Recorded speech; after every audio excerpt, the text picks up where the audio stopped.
So now we're going to be getting into some of the fun stuff. We're going to be going into the fourth focal point, which is where the power is in your stroke. And I call this the umph at the front. And what it is after you set your hand up, set your arm up into that catch right here, you engage the power early and very quickly, using the wrist as your fulcrum, keeping your fingertips pointed at the bottom. Now this is very different than what many of us learned, which was the old S pull. And in the old S pull, what we did was we made an S with our hand, applying most of the power at the very end of the stroke.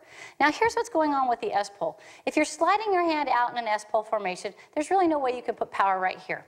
Nor could you put power as your hand was sweeping in. So in an S pull, you were forced to put your power at the back of the stroke. Well, in this pull, we're not going out or in, we're just pretty much going straight back, and you're able to engage your large muscle groups and engage the power quick and early right there in the stroke. So we call this the umph at the front. Once again, focusing on the wrist for the power, we engage the power early and let go right away. So Tim's going to demonstrate that on the erg, and what we're really going to be focusing on, engaging the power, not necessarily right as you go to the stretch or right where you're at the catch, but somewhere right in between. He's going to engage the power on the wrist, fully engage, press hard, and then release. So what's really neat about what Tim is doing right here is he's engaging, once again, the large muscle groups. He's focusing on the wrist. He's getting a high elbow early catch. Now what Tim's going to do is he's going to shift to the power at the back, or the umph at the back.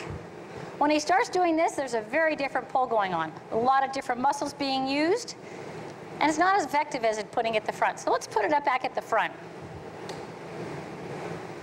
Now, if you were a triathlete, something similar to the umph at the front would be like using your large chain ring instead of your small chain ring. If you were driving in your car, it would be front wheel drive as opposed to rear wheel drive. And then when you're swimming, what you're looking at is swimming with a pull instead of a push.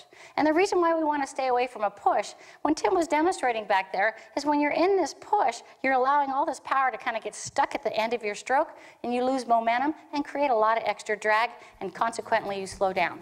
So for a faster, effective, efficient pull, put the umph at the front.